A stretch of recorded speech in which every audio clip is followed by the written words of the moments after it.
Again, I'm Jenna Anderson. I am actually the Director of Admissions at Minneapolis College. I'm so glad to be with you today.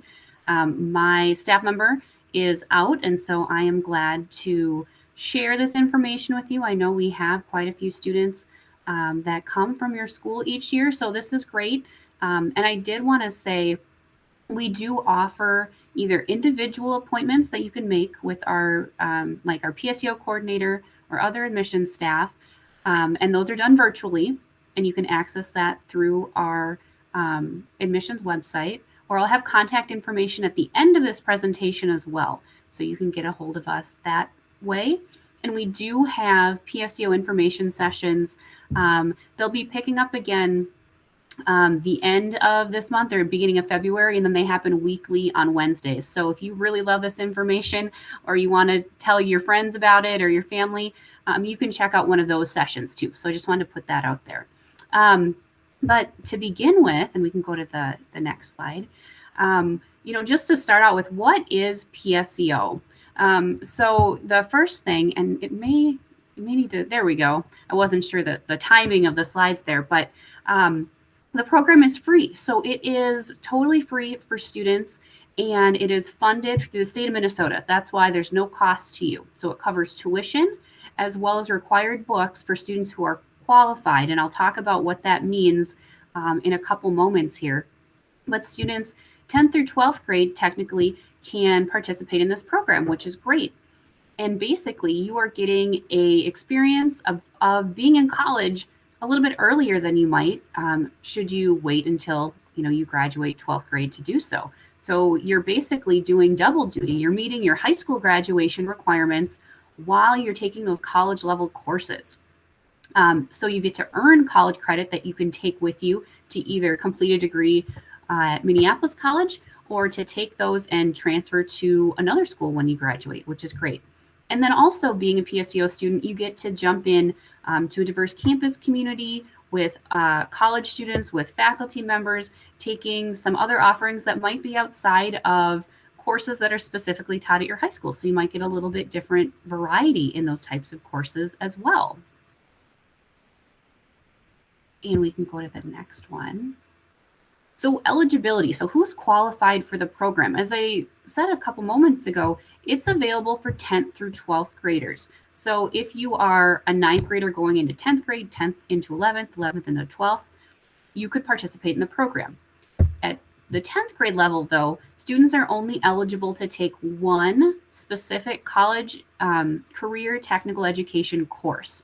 And that's it. No general education courses, it's one specific course.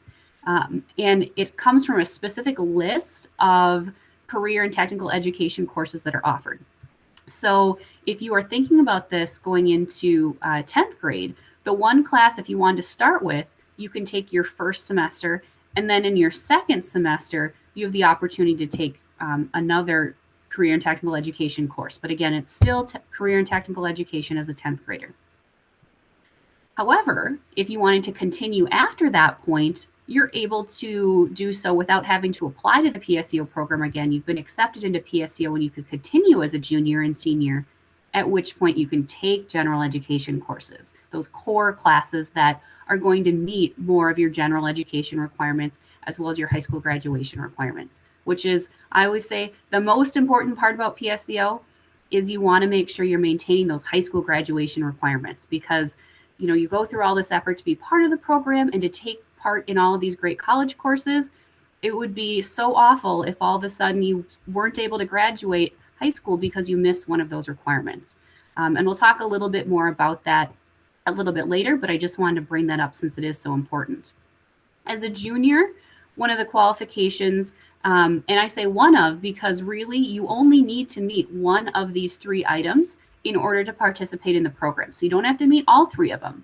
But if you are going to be an 11th grader next year, you would be looking at having a 3.0 GPA or higher, and that would qualify you to be part of our program.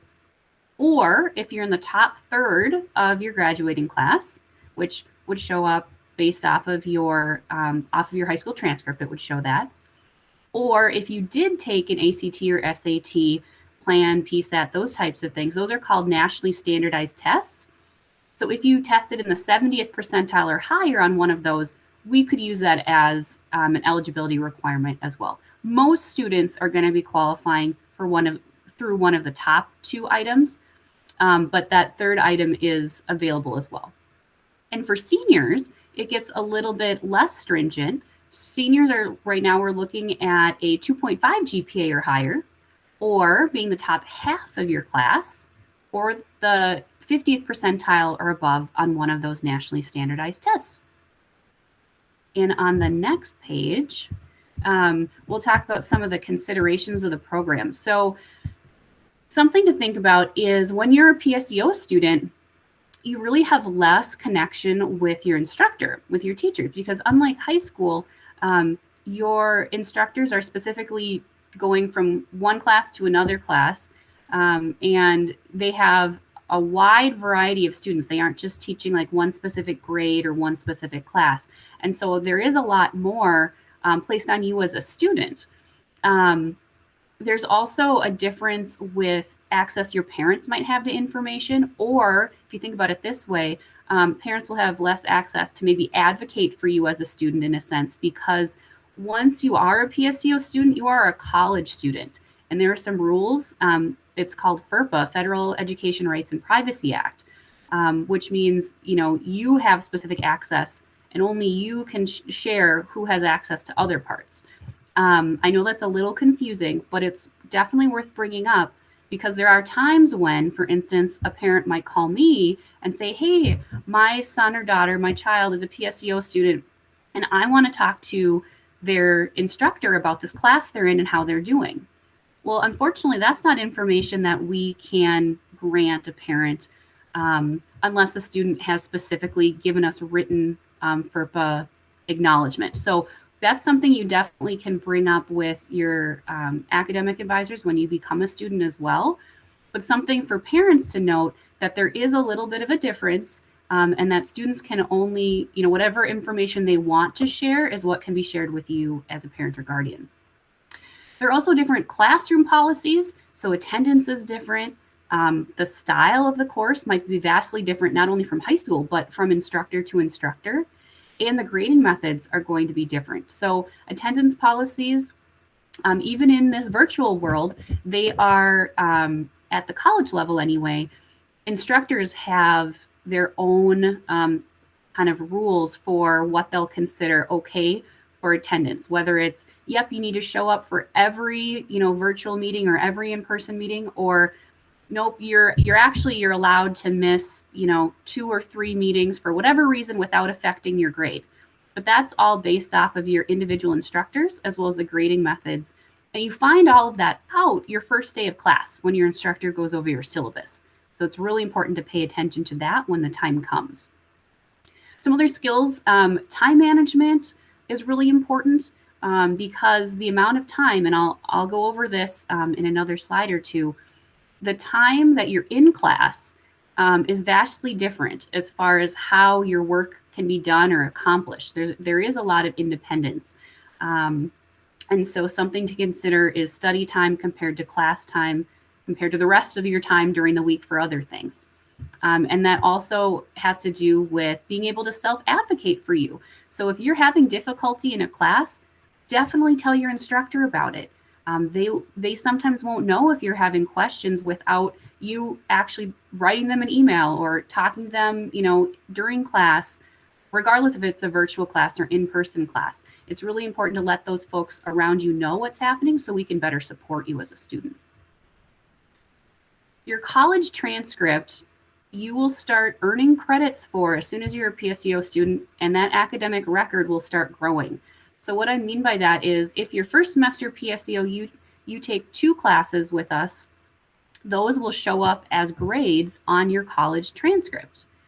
Now that kind of makes sense. You take a class that shows up on the transcript, but a really important distinction is that these credits, they stay with you. So if you're going to transfer when you're done at Minneapolis College to a 4-year college, if it's, Augsburg University or the University of Minnesota or St. Cloud State, etc., you will be sending this transcript to them because that's part of your academic record. So it's important, as with any class that you're taking, that you're doing as best as you can, because those grades aren't going to go away. Whether you get an A or you get a D, those will be on your academic record. And then, with your transcript, again, mentioning keeping your GPA is important. Keeping that up, because there also will be differences in your high school. Sometimes they're looking at things and going, okay, in order to successfully meet your high school graduation requirements, you need to pass your college courses with, a C or a D. An F isn't going to cut it. Things like that. So it's important to pay attention to your high school first and foremost, to find out what considerations you're going to have to pay attention to while you're taking those college classes. We can go to the next slide. So I mentioned this a little bit as far as time management. So here's maybe a better description of what's going on. So if you're taking, a 4-credit English class, each credit you can think about is about 1 to 2 hours of homework per week. So if you're in a 4-credit class, that means you're going to have between 4 and 8 hours of work to do on your own that's not spent in the class. So you're going to have, whether that's reading your textbook, whether that's doing quizzes, whether that's working on a paper, things like that.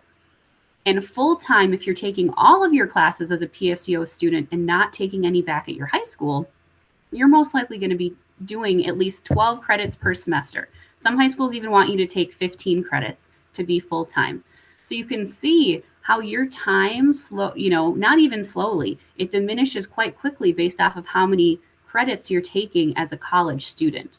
So again, 4 hours in class is going to be about 8 to 12 hours of extra, outside of class work that you'll have to pay attention to during the week. Also, being a PSEO student, you're going to be able to start earning those classes, as I mentioned, that will be on your academic record. The classes that you take as a PSEO student, unless you're a 10th grader, but if you're a junior or senior, are going to primarily be on this Minnesota transfer curriculum. Those are the general education courses. A lot of people will say, oh, I'm going to take my generals at Minneapolis College and then I'll transfer. Awesome. Well, what that means is it's going to be on this Minnesota transfer curriculum. And the Minnesota transfer curriculum was like an agreed upon system grouping of courses within Minnesota public schools. And it's expanded, Minnesota public, I should say, colleges and universities. So all of the Minnesota state colleges and universities, there's 7 of them. You're probably familiar with, Mankato and Bemidji, St. Cloud, Metro State, etc. So those schools, as well as it can go to the University of Minnesota. It can go to some private schools as well. It could go to out-of-state schools, but again, this is the Minnesota transfer curriculum. So anything outside of Minnesota, it may take them a little bit more to evaluate the credits, or it may be something that, you may need to take again. So if you're considering transferring out of state, you definitely want to have those transfer conversations early with those schools and say, hey, I took 5 classes at Minneapolis College. Here's my unofficial transcript. And they'll have somebody at that next school do an evaluation for you, so you'll know that. Also, these classes, as I mentioned, will directly transfer, no problem, to those Minnesota State colleges. We also have partnerships. We have the Augie plan with Augsburg University. So classes will go just like a puzzle piece perfectly into Augsburg, no problem. University of Minnesota, as I mentioned, the Minnesota transfer curriculum, it doesn't have difficulty going to the University of Minnesota, but they have so many different programs with varying requirements that they get very specific with what classes you might need for certain programs. As I mentioned, some private schools, particularly in Minnesota, schools like St. Thomas or Concordia, things like that, they're familiar with this and typically no difficulty with transferring. Just with those out-of-state schools in particular, you want to have those conversations early. Always when you're transferring, it's good to let folks know early that you have credits that you're bringing in. We can go to the next slide. So really, this is what folks want to know. Okay, how do I apply? We've talked about what the program is and that type of thing, but what do I need to do to become a PSEO student? So we can go to the next slide. So first I want to talk about deadlines. All application materials need to be submitted by the specific deadline, or they're not considered for that next upcoming term. So for fall semester, we have two deadlines. We've got a priority deadline, April 15th, and we have a final deadline of July 15th. Now, I put the July deadline up there because technically that's the last time students can have their information submitted to be considered for fall semester. But I want to make it very, very clear that having information in earlier is better for a couple reasons. One, your school needs to know by May your intent to be a PSEO student for the next year. So if you want to be a PSEO student, you need to have that conversation early, and you need to have it by May. Then our priority deadline, really what that means is if you have your information to us, there's a guarantee that we'll have it processed and ready to go before the end of the school year, which is great. Anytime between April and July, we will still be accepting materials, no problem. But you want to also consider that after June, your high school contacts, they're not going to be around. They'll be, off enjoying their break just as much as you will over the summer. And so it's really important to have as many items done and completed before you head off to your summer break, just to make it less stressful for you in particular. We can go on to the next slide. So what are we talking about as far as what needs to be in? How do I submit the PSEO application? Number one, there's an online application. So that's the first piece, and that's usually the most straightforward thing. It's through our website. There's no fee involved, but as you're filling it out, there is a question that'll ask, hey, are you still a high school student? Make sure you put yes to that, because that helps route you to the rest of the PSEO application. The second thing, it's called a Notice of Student Registration Form. And it's a form that you and your parent or guardian, if you're under 18, complete the first section.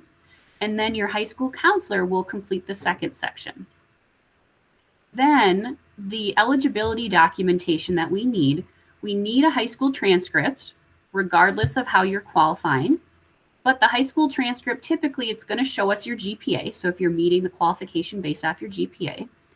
And that transcript, your high school counselor needs to send us directly. You can't send us a copy of it, okay? So typically, items 2, that Notice of Student Registration Form, and your transcript will come together from your high school in most cases. If you're not meeting a requirement based off GPA or your level, top half or top third of your class, then we would additionally need that nationally standardized test score that would show that you meet the qualification. But in most cases, that's taken care of through your high school transcript. So what happens after you submit the application? Well, those 3 items need to be reviewed and compiled. And again, all 3 items, the application, the Notice of Student Registration, and the transcript need to be in to have a complete file. Then we evaluate all of those items and we let students know if they're accepted or if they're denied. If students are denied, they receive information and there is an appeal process. Now, there's never a guarantee that a student will get in on an appeal, but it helps if you're really thinking about it, submit it. But the acceptance information you would receive, and in that acceptance email, you'd have information on your next steps, which I'll talk about in a minute. But while we're reviewing those documents right now, we can actually evaluate you as a student for course placement, which is really important. In the past, students needed to take the AccuPlacer as part of the course placement, but right now, at least through the students who are applying for fall, that's not something that students are required to do. And I'll talk about that in the next slide.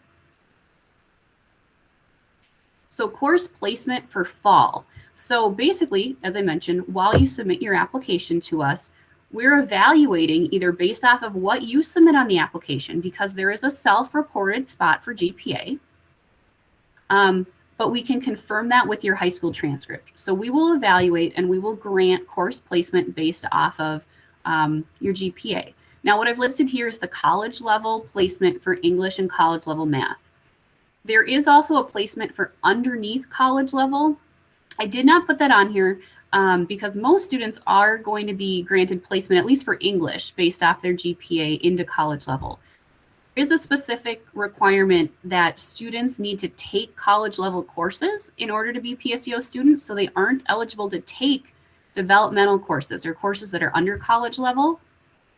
I say that because I mentioned, well, you could get placement if you're not at this GPA of college level. And that's true because there are some courses that don't require college level placement into English, for instance, in order for you to get college level for a course. For instance, like a public speaking course, you don't need to be at college level in order to take that course.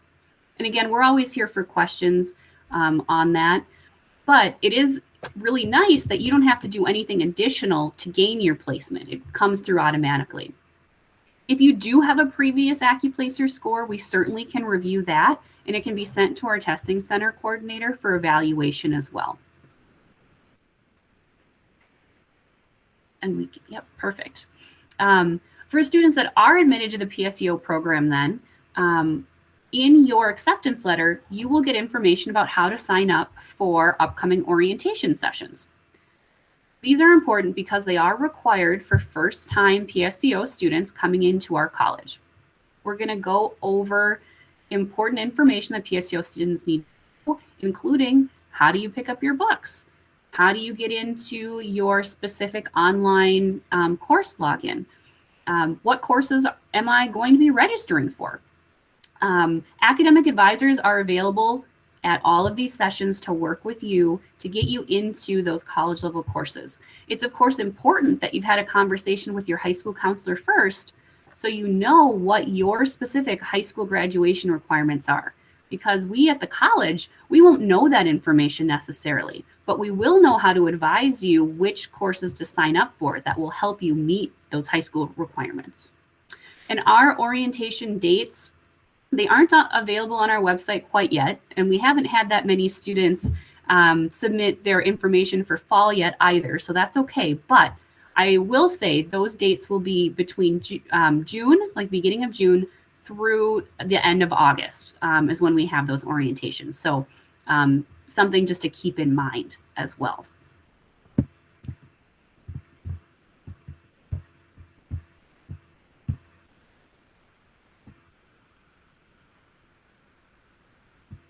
And that actually brings us to the end of my presentation, but I wanted to put contact information. You can find the specifics about how to, what eligibility items, things like that, or if you want to sign up for an information session with your families, things like that, that information is available on the PSEO page also. You can get a hold of us with this contact number. This is our PSEO coordinator. She's out of the office right now. So my suggestion would be to send an email, and we do have folks that are moderating that email in our coordinator's absence right now.